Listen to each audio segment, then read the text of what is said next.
Bismillahirrahmanirrahim. Hello everyone and greetings from Islamabad.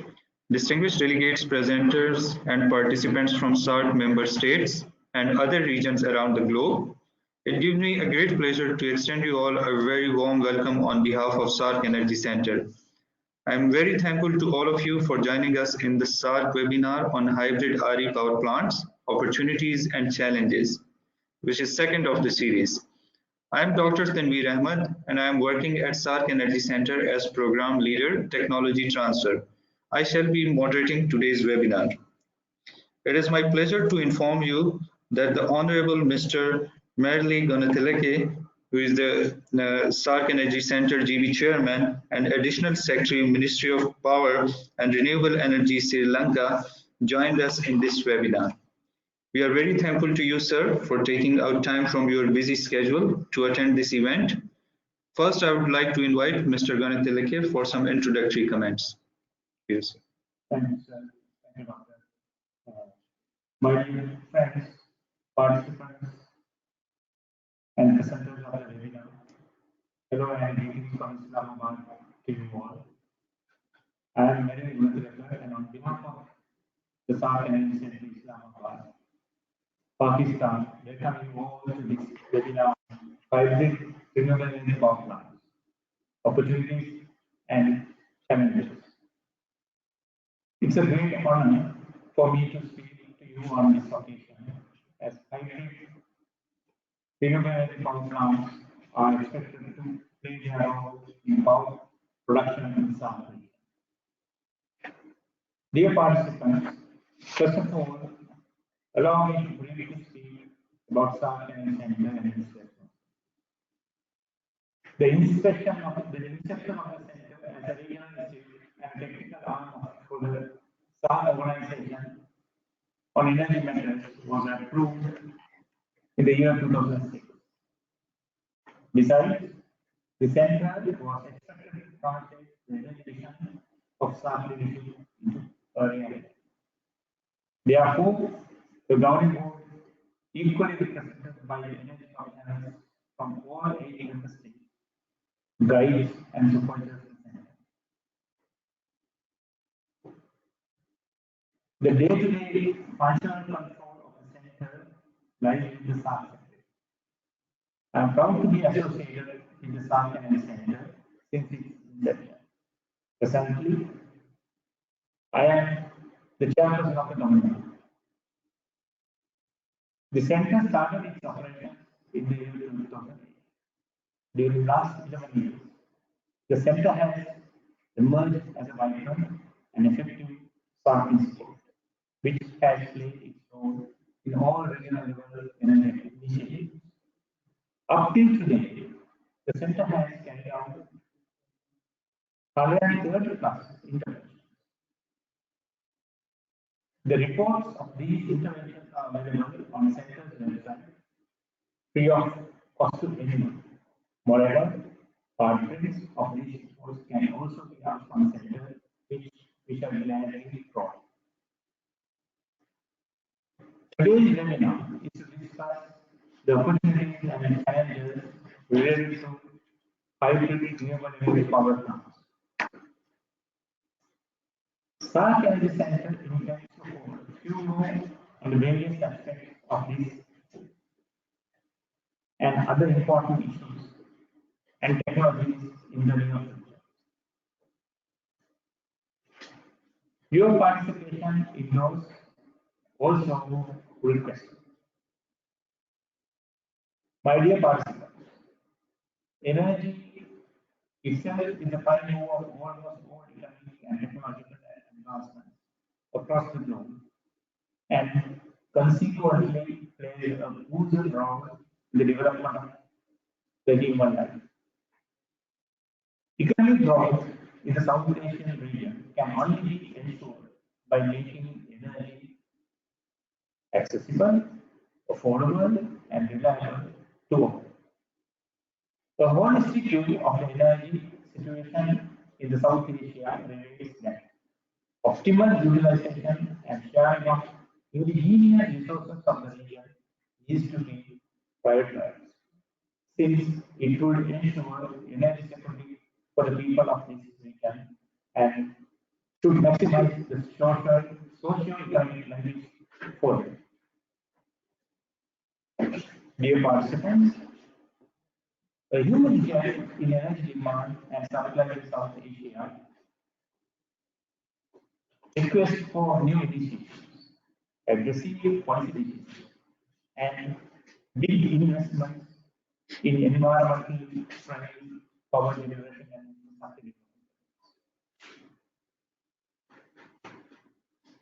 A high-grade renewable energy power plant employs multiple renewable energy technologies in the same vicinity and is also a solution to our major grid integration challenges of renewable energy resources, that is, intermittency and low capacity character, etc. Hybrid solar needs power plants adds up to the individual resource utilization factor, resulting in overall plant factor of reaching about 40% and makes it economically more feasible to lay power generation lines. Hybrid renewable energy plants reduce land requirements, avoid land acquisition delays, and reduce land costs. Additionally, lesser land requirements requires more land for competing uses, particularly by the highly critical farming sector. Nevertheless, there are several challenges linked to hybrid renewable energy power plants. The objective of this webinar is to educate the energy sector professionals from our region about the opportunities and challenges linked with hybrid renewable energy power plants. This webinar provides an opportunity to link up the experts with the professionals of the SARC region who are working on such hybrid renewable energy concepts and who would get the significant advantage by developing a strong network with the distinguished expert of the field. In this webinar, we shall listen to experts who are actually devising and implementing such projects. We also have many stakeholders as audience in this webinar. I am delighted to acknowledge the cooperation and support extended by all of them in this webinar. This depicts their resolve and commitment to the cause of energy and making it available to those who do not have it. In the end, I once again thank you all for joining this webinar and shall request you to feel free in suggesting us any improvement in the contents and outcomes of this study, and also in the working of the SARC Energy Center. I would also extend my special thanks to the presenters of this webinar. Lastly, but not least, I wish you all a very comfortable learning and knowledge sharing event in this webinar. May God bless people of South Asia and give us strength to serve them better. Thank you very much and best of luck. Thank you so much, sir. It was so nice to hear to you. I'm extremely grateful to our elite panel of presenters, including Mr. Kashif Hussain, who is an assistant executive from FFCL Pakistan, and engineer Ammar Yasir, a renowned expert and consultant of AI projects. Dear participants, you will have the opportunity to ask questions to presenters by typing your questions or clicking to the raised hand option into the attendees pane on the main window of GoToWebinar software. You may send in your questions at any time during the presentations. We will collect these and address them during the Q&A session at the end of each presentation. Additionally, you will also have a chance to share your views in the knowledge sharing session of the webinar. Well, ladies and gentlemen, let's move to technical session and start with formal presentation. Our first presenter is Mr. Kashif Hussain from FFCL, Pakistan.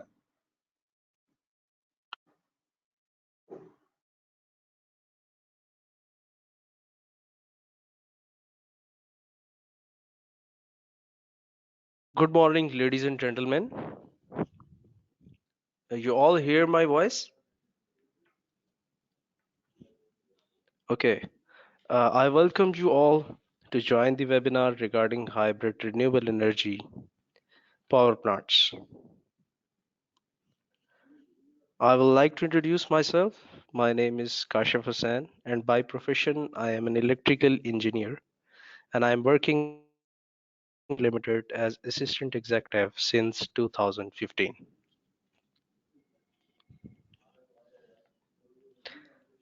Today, the topic of my presentation is solar PV power plants in hybrid arrangements with wind power plants.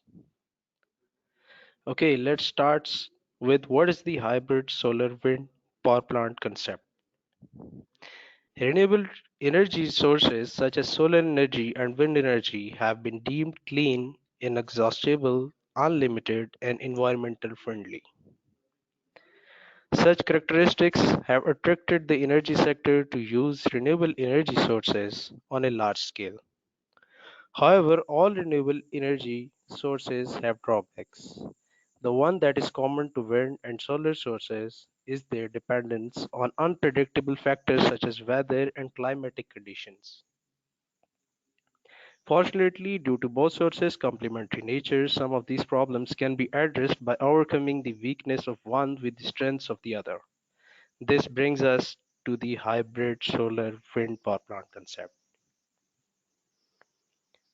Our company FFC Energy Limited is pioneer in wind sector of Pakistan, and we are operating a wind power plant of 49.5 megawatt in district Jampir Thatta.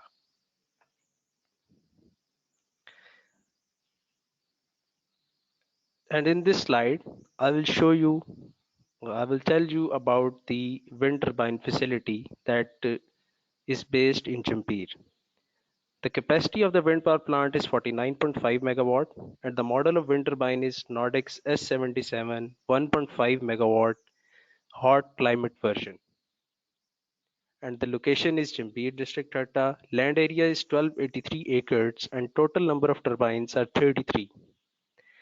And the benchmark production of the wind power plant is 143.55 gigawatt hour per annum. And the commercial operation date was 16th May 2013. And this is the Pakistan Sindh wind corridor. Wind power Sindh corridor that has the capacity of about 40,000 megawatt through wind, and it is located at Jampir in district Thatta of Sindh, that is about 120 kilometers northeast of Karachi.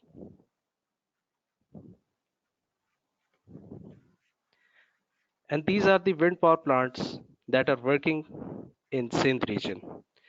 FFCL, Zorlu, TGF, Fawel 1, 2, Tenaga, Tapal, Yunus.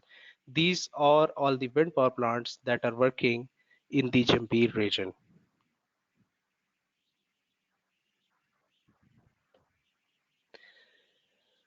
This is the FFCL site, and the turbines are distributed into four loops. And in these four loops, there is a lot of unutilized space available within the wind farm that could be used for the installation of solar panels that you can see in this slide.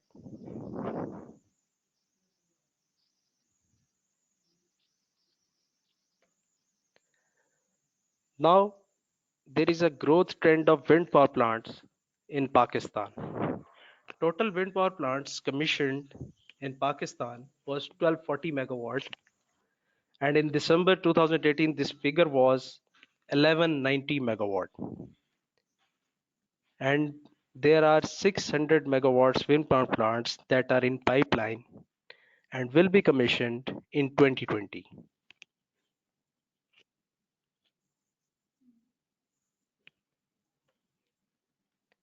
Now we will discuss the potential and issues. The Sindh wind corridor realizable capacity over 10 gigawatt and the tariff lowered to 6.727 cents per kilowatt hour, comparable to any technology. And the potential for local industry growth is tower manufacturing facility that is already built by the Chinese industry, that is China Three Gorges, blade and nacelle assembly, and third one is the service sector, and the fourth one is allied component suppliers. However, due to the grid evacuation capacity limitation, these projects are underway, and grid enhancement projects that will be expected in 2020 to new allocations where it will be available. Now we will discuss about the opportunity. If the grid allocation is 50 megawatt, naturally through wind there is a natural variation and we can utilize about 33% of the grid. If we install solar with these wind turbines, then we can achieve 100% of the utilization capacity of the grid. That is shown in this slide.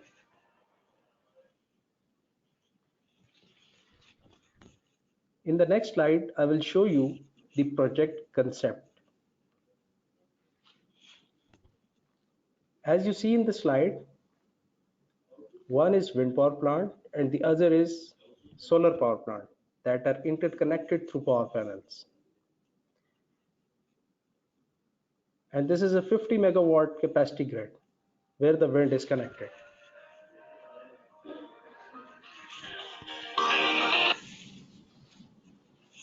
Hello.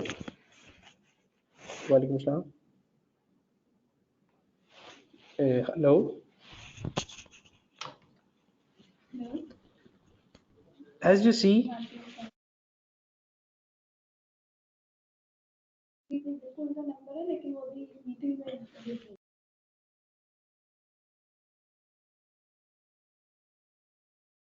Ashif Saab, please continue. We are listening to you, sir.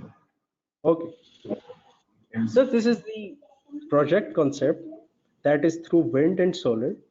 In this slide, this is showing that if the wind is producing the 50 megawatt, then there is no need of power generated through solar. If the wind is generated 25 megawatt, you can compensate the power of 25 megawatt through solar plant, as shown in this slide. This is the project concept, basically. In the next slide, I'll show you about the resource assessment.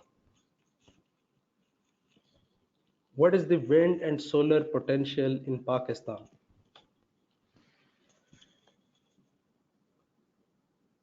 This is the solar resource map of photovoltaic power potential made by World Bank Group, ACE-MAP, and it shows about the peak solar hours during the day. That is about 4.6 to 5 kilowatt hour per kilowatt peak. Through these solar hours, we can generate a lot of electricity through solar panels. And this is the annual average daily pattern. This graph refers the annual average daily pattern of wind. It shows that during the daytime, wind is low, and that time power could be generated through solar. Similarly, the wind and solar pattern is opposite to the daytime. In evening, wind is high, but there is no sunlight, so plant can generate power through wind. This is the value.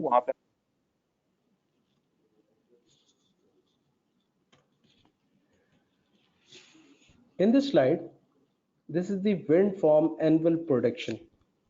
As you show in the slide, that there is a wind farm output of 144 gigawatt that is distributed over the whole year, and grid capacity utilization is about 33% from Jan to December. Similarly, if you compare it with solar, the combined annual production, the combined output is 207 gigawatt hour and the grid capacity utilization is 48% through wind and solar. So, conclusion of the study is that the pattern of wind and solar resources is conducive for hybrid. Hybrid solar assist in smoothing variations in wind output. 25 to 40 megawatt solar plant for 50 megawatt plant possible, and 600 megawatt solar PV plants can be installed by the next year. Increased grid utilization factor from 33% to 48%, and there is no additional grid infrastructure enhancement needed. Similarly, there is a reduction in overall per unit O&M cost of the grid. Addition of electricity at tariffs lower to overall basket price, and addition of the battery storage viability expected in next 2 to 3 years. In the next slide, I will show you that has anyone done it? Yes, MS Hero Future Energies on April 13, 2018 inaugurated a 28.5 megawatt solar PV plant at its 50 megawatt wind power plant in Karnataka, India, under similar grid restriction arrangement.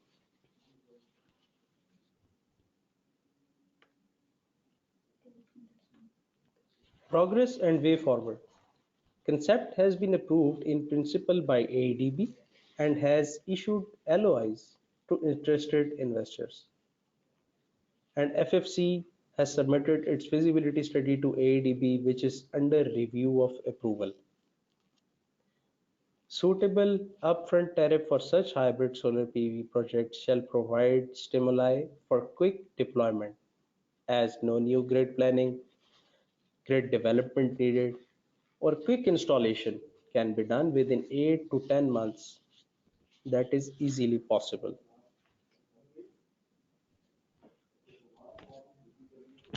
Thank you. Thank you so much. Thank you so much, Kashif Saab. That was really nice of you. We had seen like a wonderful presentation from you. And the good thing was that FFC is planning to do, or it is in the pipeline to do it practically. So we have got some questions from the delegates around the region. One of the questions from Pakistan is that what about the policy framework for the hybrid RE power plants? So do you have any information? Is there any specific policy regarding RE power plants? Over to you, sir. Policy is underway, and many discussions have been done by the government and the ADB, but still it's not finalized. Maybe it finalized in the next month or after 2 months. Sir, we have got another question, which is about the expected tariff for hybrid RE power plants. So, how do they determine the tariff? Are you aware of the best practices around the globe and what's happening in Pakistan about this? Actually, it depends upon the RE policy that would be finalized, but hope the tariff will be about 5 to 7 cents. Okay, sir. We have got a question from India, which is about like they say that there are experiments going on with the specifically with the wind turbine towers. So they are like providing indigenous solutions such as concrete towers or stuff like that. So, do you have any information about such indigenous solutions, like by any startup or any company in Pakistan, or are we using the latest tower and nacelle type of things? Actually, in this presentation, I have already showed you about the uh, local industry that is developed by China Three Gorges, and they are manufacturing the tower for the wind turbines. Firstly, they are working, and in the near future, maybe there is a joint venture with Pakistan companies to create this tower in Pakistan. Okay, so then there is another question from Bhutan, which is about how are the latest technologies, especially the computer technologies, data analytics, being incorporated in the SCADA system and other systems for these hybrid RE power plants. So are these latest technologies, the computer technologies, big data, are these helpful for reducing the cost of the system? Actually, if you are running a wind power plant and it's totally dependent upon the SCADA system, and if you are install the new solar plant and integrate with the system, you can easily integrate with the SCADA of wind turbine. That's so nice of you. Thanks for your patience with all the questions and thanks for the presentation. It was really wonderful. And I'm sure people around the globe have learned something from this presentation. So thank you so much. And now, ladies and gentlemen, we will move to our next presentation, which will be given by Engineer Ammar Yasser. So over to you, Ammar Sir. Thank you.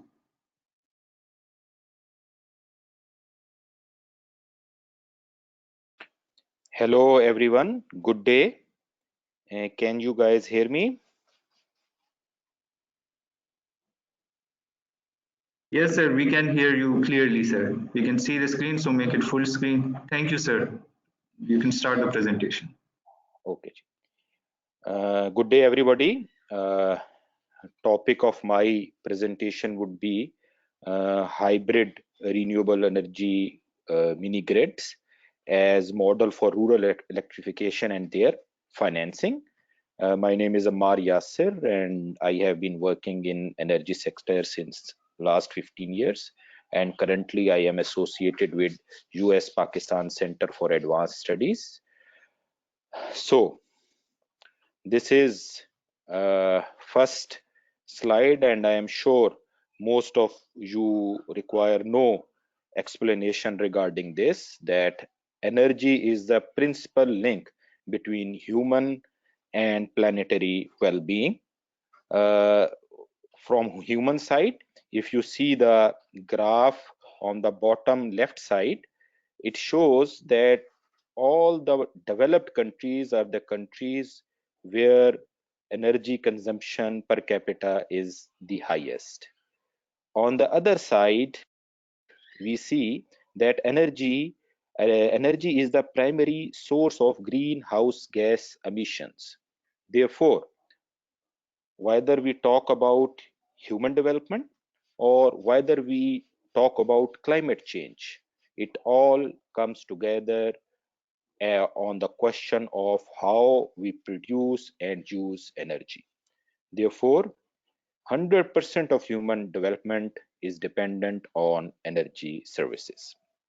That is why Sustainable Development Goal 7 focuses on energy, and it has far-flung implications on other sustainable development goals as well. So the next question that comes to mind is that, all right, if energy is the prime driver of human development and planetary well-being, then are we moving into the right direction in this regard? So here are some numbers that I would like to bring to everybody's attention. In 2010, at this planet, there were 1.2 billions people who did not have electricity access. Right now, we have been able to reduce this number to 840 million people. If you see the other cases as well, let's talk about primary energy consumption as well.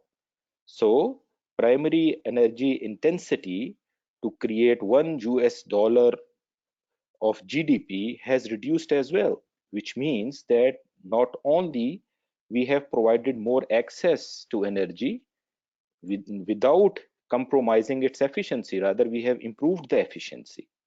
Similar has been the case, and this has been primarily driven by energy efficient appliances as well as inclusion of renewable within the overall energy mix.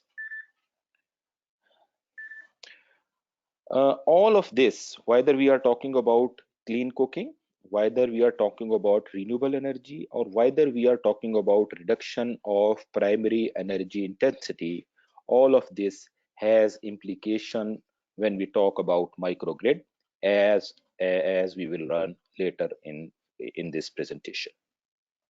So, all right, we still have 840 million people without an electricity access. How to have universal electricity access by 2030? So most off-grid areas within the world are in Africa, developing Asia, which is essentially South Asia and Southeast Asia, and Latin America. When you see, although on-grid is the major source of electricity access in coming days, the second most important pillar in this overall equation is going to be the mini grid. In the case of Africa, it's going to be 40%. In case of developing Asia, it is going to be 44%. And in case of Latin America, it is going to be 30%. So mini grids are coming about, and they are coming about big time to ensure universal electricity access by 2030. So where does hybrid mini grids fit in this overall question of universal electricity access, which is going to be the prime driver of human development? When compared with main grid and solar home systems, mini grids are more viable solutions for off-grid areas where we have high population density and demand. And reasons are very obvious. Extended the main grid to serve remote communities that consume a limited number of kilowatt hours per month is prohibitively costly in most cases, whereas solar home systems are ideal for low population density area where we have low demand. So if we want to ensure economic growth of our rural communities, of off-grid communities, and in a time span bring them at par with the urban services, then mini grid would be the major link between solar home systems and main grid. So where we stand in regards with mini grids now? So far, as of now, 47 million people in the world are connected to mini grids, 19,000 mini grids, and the overall investment that has been made in this regard is 28 billion. However, this must be noted that most of these mini grids are not clean mini grids. They are based on diesel fuel and followed by hydro power base mini grids, and then comes the solar hybrid systems which are coming about. However, this equation is going to change drastically by 2030. As per projections, by 2030, as you can see, 490 million people will be served by 210,000 mini grids, and that is a huge investment opportunity for public and private investment, which is in tune of 220 billion US dollars. And most interesting thing about is that most of these grids are expected to be solar hybrid grids. I will come on to that later. What does I mean by solar hybrid grids? So when we talk about the numbers, this will mean that it would be around 10 to 15 gigawatt of solar PV installed, coupled with 15 to 110 gigawatt hour of batteries installed. Plus, because when we will be talking about solar, we will be talking about energy efficient appliances as well, because overall system size will depend, and cost economics of a microgrid will depend largely on the appliances efficiency. So more efficient appliances will be adopted, and it is estimated that this will result in 1.5 billion tons of CO2 emissions by 2030. So let's go into the detail of the number that we have already discussed, these 19,000 microgrids, where they are. So most of them is within the SAARC region. As you can see, 9,300 are in South Asia, then East Asia and Pacific, then Africa, and then Central Asia and OECD. However, the future will be driven by Africa regarding microgrids. 40 or 4,000 microgrids have been planned in Africa, whereas 2,200 microgrids are planned in South Asia. When we talk about number of mini grids, most of them are installed in Afghanistan, Myanmar, then India, Nepal, and China. And in terms of planned microgrids, India is going to lead the way with around 2,000 microgrids in coming years. So how does this solar hybrid microgrid looks like? So when we talk about solar hybrid microgrid, obviously it has these solar arrays and its paraphernalia in terms of charge controller and inverter. However, it must have a battery back.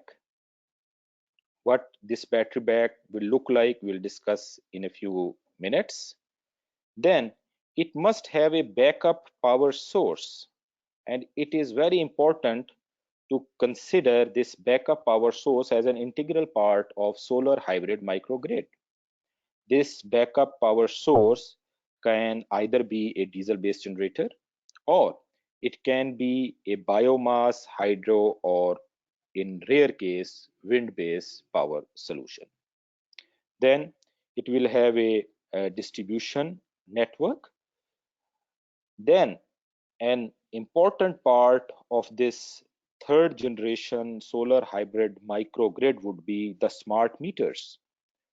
Because of the access issue, providing O&M services and cost recovery services via physical manner would not be possible to ensure efficient cost recovery of microgrids if we want to bring private sector into this equation. Therefore, the recovery part as well as O&M alarm generation part would largely be driven by these smart meters, which in turn would be providing electricity for the residential usages as well as commercial usage. So this third generation of mini grids can provide 24/7 reliable, locally managed power with local ubiquity, available resources such as solar combined with storage, diesel backup, or both, as well as with biomass, hydro, and wind. Typical costs for a this third generation microgrid, we are talking about something from 0.5 to 1 million US dollar investment, which is serving 200 to 800 clients, serving 800 to 4,000 people, having 50 to 100 kilowatt system installed, and having a storage capacity of 200 to 500 kilowatt hour batteries. So this is how a solar hybrid microgrid will look in future. It is already coming about, and increasingly this would be the model that will be adopted for microgrid solutions in coming days. So what are the main characteristics of this third generation microgrid? It is using latest mini grid components which are declining in cost, such as PV panels, such as lithium ion based batteries, such as smart meters. It will introduce and encourage energy efficient appliances. It will not work just on the supply side but work also on the demand side, because it will reduce the overall investment requirement up to 60%, then it will increasingly, I will talk in more detail about this, it will increasingly promote productive use of this electricity to improve the overall cost recovery of this microgrid. Third, it would not be some rudimentary energy solution that is used for, let's say, mobile charging and lighting only, but it would be providing electricity with superior quality, and it would have uptime that would be at par with the national grid, and it would be satisfying customer needs as par with the national grid. It would be using remote controlled energy management systems. It would be using innovative solutions for community engagement. It will have standardized design so that that design would be modular in design so that cost can be reduced. It would be designed in such a manner that when times come, it would have it is ready to be interconnected with main grid as well at appropriate time, and it would not be developed by some stand-alone NGO, some individual, some community. These would be developed as part of a developer, which would not be doing as one-off project, but it would be doing it as a multiple projects to achieve economy of scale, so that it can arrange the necessary billions of dollars of investment that is required in this particular segment of energy demand. Costs of these microgrids are increasingly coming down from 8,000 US dollars per kilowatt of firm power output. By firm power output, I mean grid quality power output, so that whenever the consumer of this mini grid turns out its switch for whatever purpose that has been agreed with him and the utility, that power is available. He is not time bound. So it has come down to 3,900, less than half of it, and it is expected to reduce to 3,000 per kilowatt by 2030. So when we look into the levelized cost of energy from this microgrid, currently it stands at 0.55, around 55 US cents per kilowatt hour.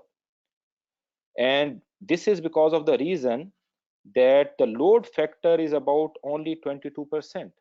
So here lies the catch.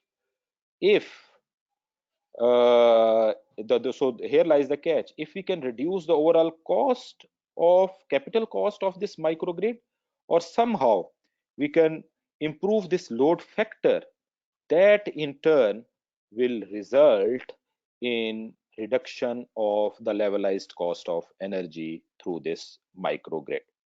So with the cost trends that I have presented already, this cost is already expected to come down around 60 to 70% by 2030. But why wait till 2030? What we can do today to reduce this cost? Usually, these microgrids are installed or expected to be installed to provide lighting and environmental control solutions to these marginalized communities where they are installed. Therefore, the primary load curve that they have is the peaking comes in the evening, whereas for the rest of the day, the demand remain rather slim. So on an average, for such communities, the load factor is around 22%. With this load factor, we do not expect the mini grid to be cost competitive with the other alternatives that are available within the market. However, if we can provide the quality service, and if we can couple it with the productive use of renewable energy, that will result in improvement of the load factor. such as it has been observed that if there is a business daytime consumption for local businesses, such as you can say there are shops and welding plants, this and that, then you can improve the load factor by 40%. And if we can have an anchor load as part of the overall energy supply from this microgrid, such as there is a water storage tank which require filling during the day, or we have such as a telecom tower which requires energy within the day. So if we can have this anchor load within the overall equation of the microgrid, then the load factor can be increased to 80%, and levelized cost of electricity can be brought to 35 US cents per day, per kilowatt hour even today. And with the cost economics that have been projected already, it is even economical today in 2018 with with the appropriate load factor to have these microgrids based on solar hybrid solution. A lot of work has been done how to improve these load factors via productive use of renewable energy. Some of the options have already been presented in this slide. Some primary industries need to be incorporated that couples with the agrarian based economy these areas usually have. Some light manufacturing facilities needs to be installed over there, or some commercial or retail activities needs to be done over there. So what I'm trying to make a point is that these solar microgrids would not be a one-off solution in which that wires are being placed and electricity is being provided. It would be part of an overall solution of economic development, social uplift of a community which has mini and microgrid as an integral part of it. So the social mobilization would be very much necessary to make a success out of solar hybrid microgrids. Now let's come to the risks that are involved in these microgrids, and what are the case studies how these risks have been overcome in our region. Usually large scale utility investments have guarantees from government to cover their expected rate of return. Compared to them, microgrids are in the area where there is high risk area, and therefore investor expects shorter payback time and higher returns and internal rate of return, so that it can cover the risks that are associated. But here lies the catch. We are talking about the people who are already marginalized. I mean, there is a social conscious issue that how we can ask for more rate of return compared to national grid when we are talking about people who are already marginalized. So there are two ways to cover those risks. First, the obvious easy way, that increase tariff so that it can cover the expectation of improved IRR. The other side is reduce the risks of the project so that overall risk profile of the business model corresponds to the low IRR of the project. And my inclination and inclination of the people around the world is that this is the appropriate way to do, rather than charging the cost of electricity that cannot be afforded by those poor people. We should develop a model in which risks can be mitigated, and this risk mitigation results in an IRR that is acceptable for the investor. So what are the typical risks during different phases of the projects? These have been generated in this slide. I mean, these are pretty well known risks. These slides would be available for you to have a look on that.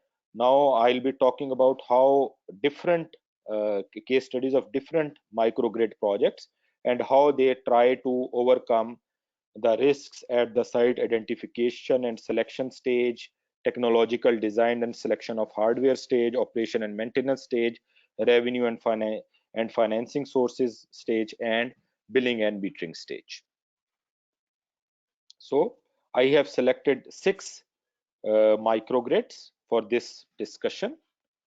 One is at Bangladesh, Rahim Afroz Renewable Energies project. One is at India. Two are at India. Malina Foundations mini grid, Tara Urja mini grid.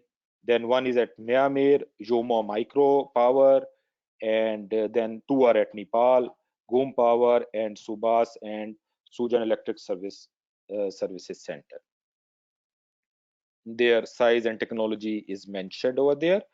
All of them except one are solar PV hybrid microgrids. So when we talk about site selection, being engineer, it comes into mind that most appropriate or most important parameter should be its proximity to the national grid. However, when we look into and come into discussion with these microgrid developers, from their perspective, the most important parameter was economic development potential, because this economic development potential is essentially going to cover their demand risk. Demand risk is the risk that is associated with that you are assuming that a certain demand is going to come about, but because of the non-productive use of energy, people cannot afford the energy, and that already existing demand also diminishes with the arrival of energy. Therefore, the most important parameter for site selection is where you can couple your microgrid project with economic development of that particular region. Secondary is the consideration with the distance from the national grid. From the data that I have seen from these 6 microgrids, the appropriate distance is about 25 kilometer away from the proximity of the national grid. Second is, what is the technical design and selection of the hardware? If you see, I'll talk about distribution network first. When we think of these microgrids, we think that it would be a single phase power supply. Many of the connections within domestic sector in urban areas are single phase.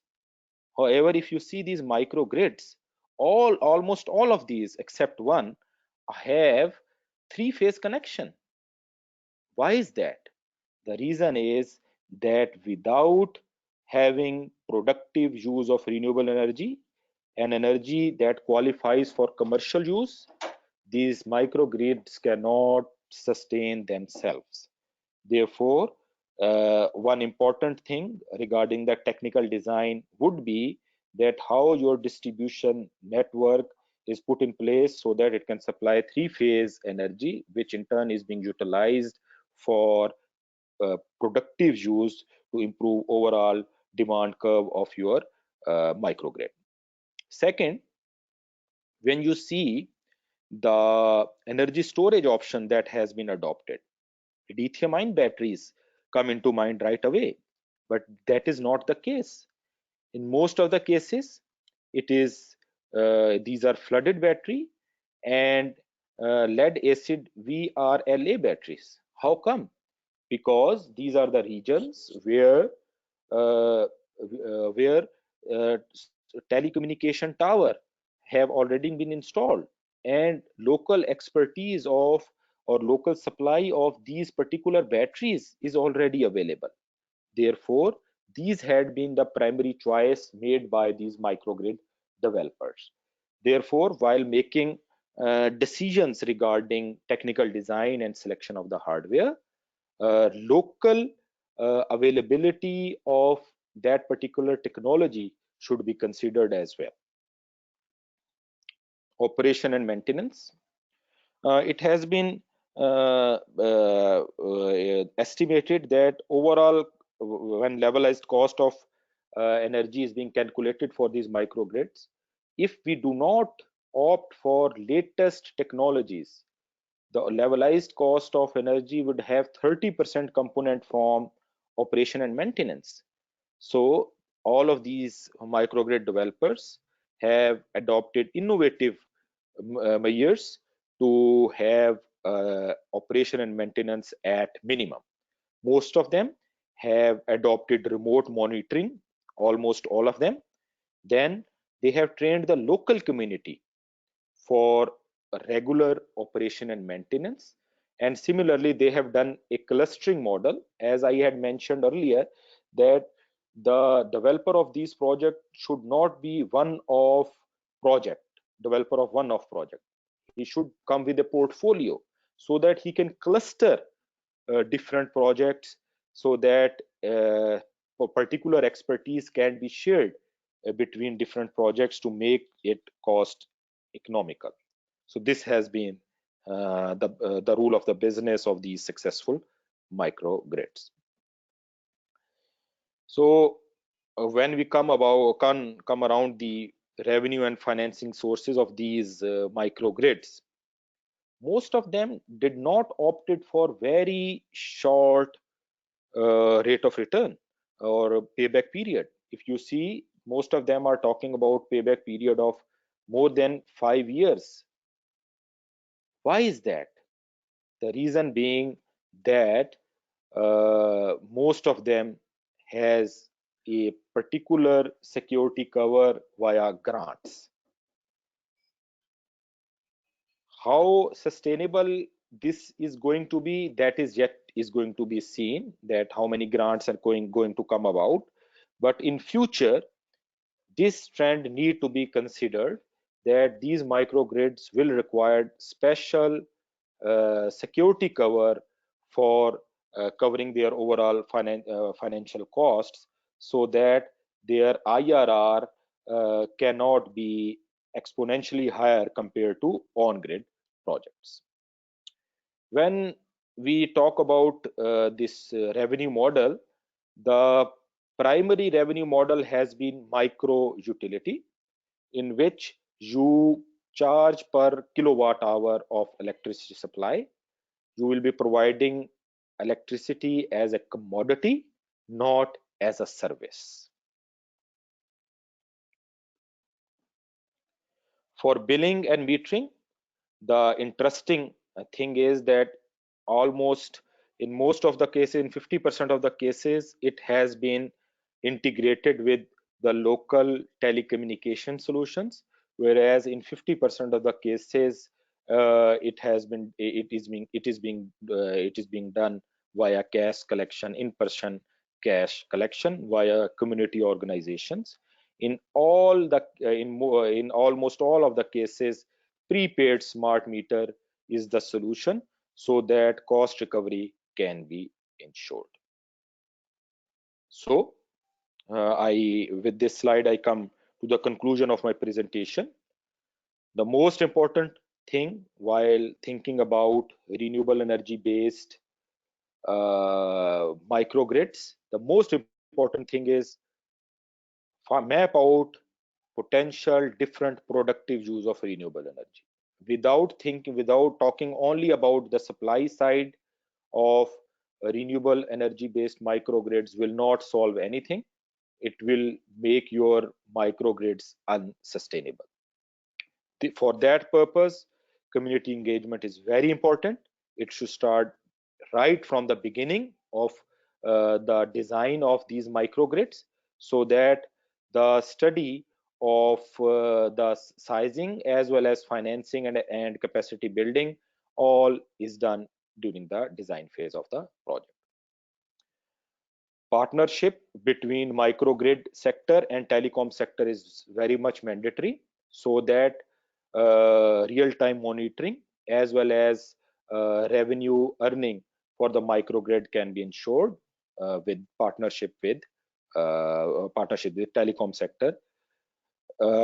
New digital technologies which requires remote monitoring as well as DG cache services should be incorporated within these microgrids, so that overall O&M cost of these microgrids can be reduced.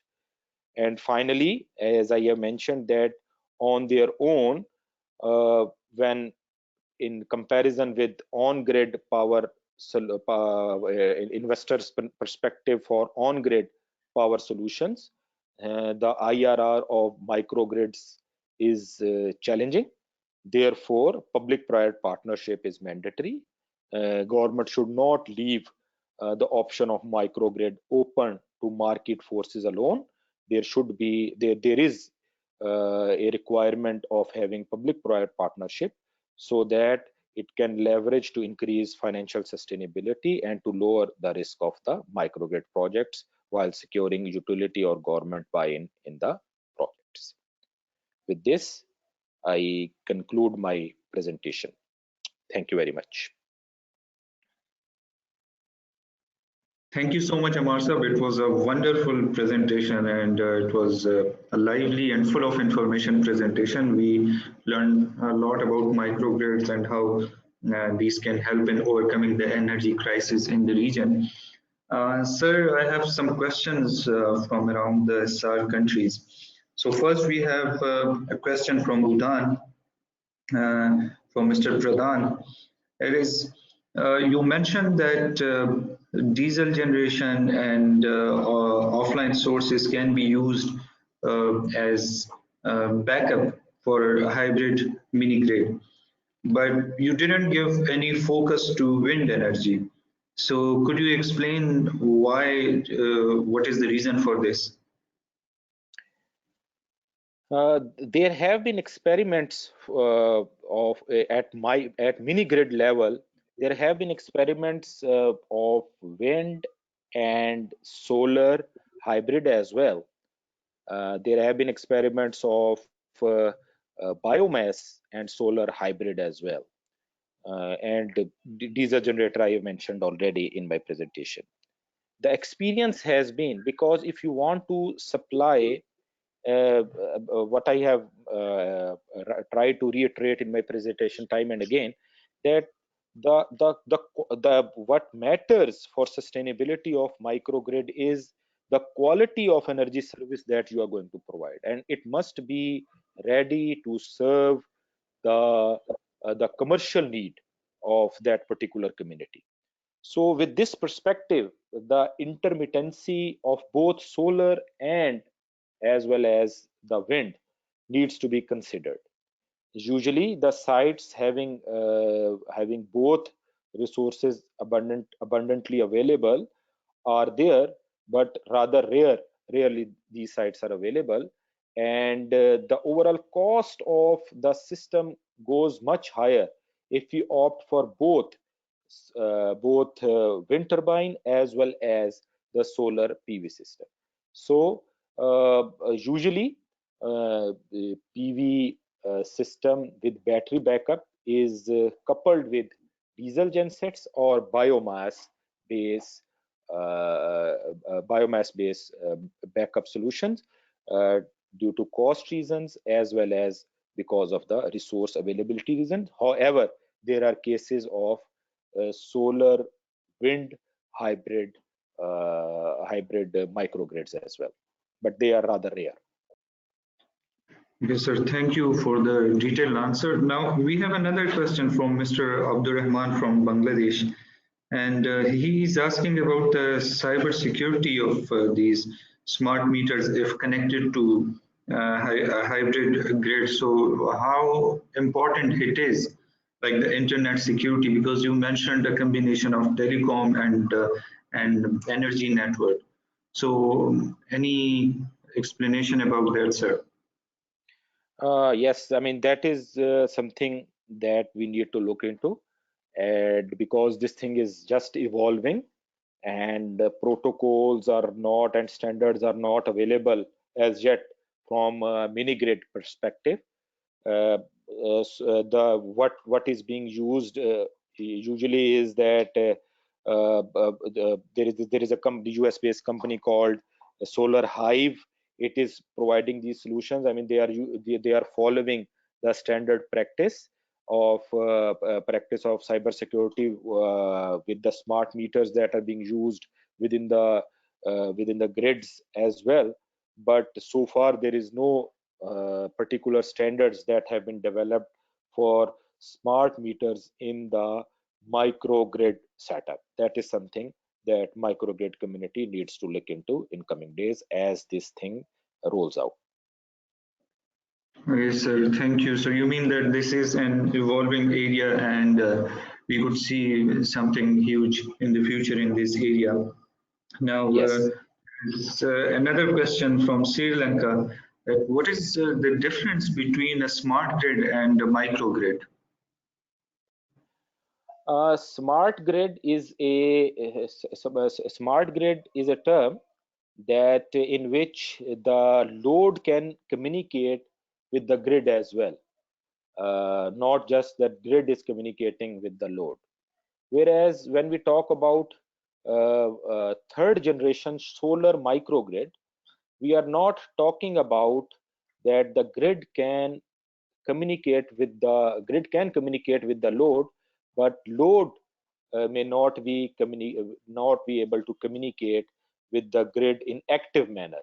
It would be able to communicate in the passive manner in this regard, that if something something more than the capacity of that particular interconnection point is being used remotely, you can disconnect that connection point, but loads will not be able to actively communicate with the grid to increase the supply in this regard.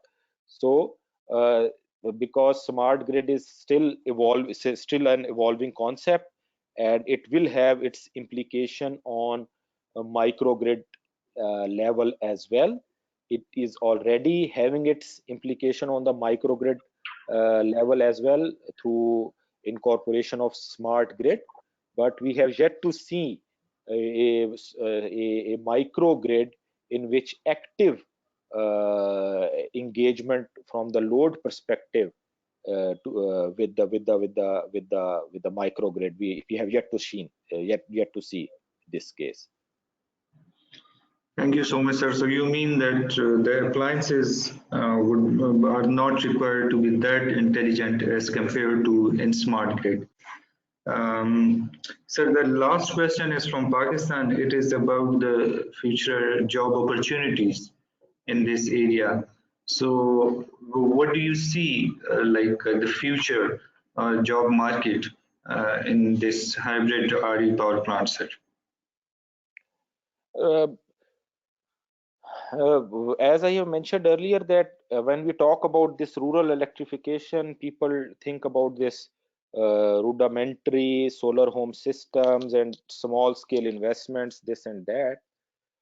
This is not going to fly if we want to make a sustainable model of microgrids. It will require competent people and huge investments on part of investors. Pakistan is launching its rural electrification strategy in this month of November, and it has a component of microgrids as well.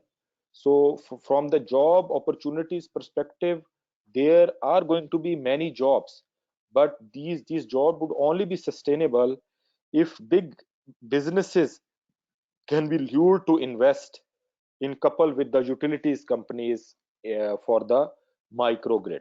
Otherwise, it would be merely PV installers job that would be available, and it would not be the kind of jobs that we want to see in this microgrid sector, because to make an economy of scale, to make these grids competitive, we require that the economy of scale is applied, And for economy of scale is applied, it is required that big investments come into this microgrid area. And with this big investment, there would be sustainable, good, decent paying job opportunities for the people. Without that, I don't see the microgrid sustainable. So I would not see sustainable job opportunities within the microgrid sector. Thank you so much, sir. Thanks for your time. It was so nice to hear to you, and thanks for the detailed answers to the questions. So, so with this, I may like to conclude our webinar.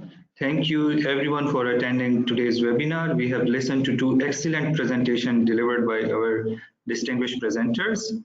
All the presentations will be available on SARC Energy Center's website, which is www.sarcenergy.org very shortly.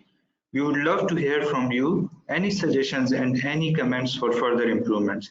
Plus, any suggested topic of your interest on which you want us to arrange future webinars, we would gladly do that. With me signing out, thank you again for joining us today, and thanks to the SARC IT team, and looking forward to see you next time. Bye bye. Allah Hafiz.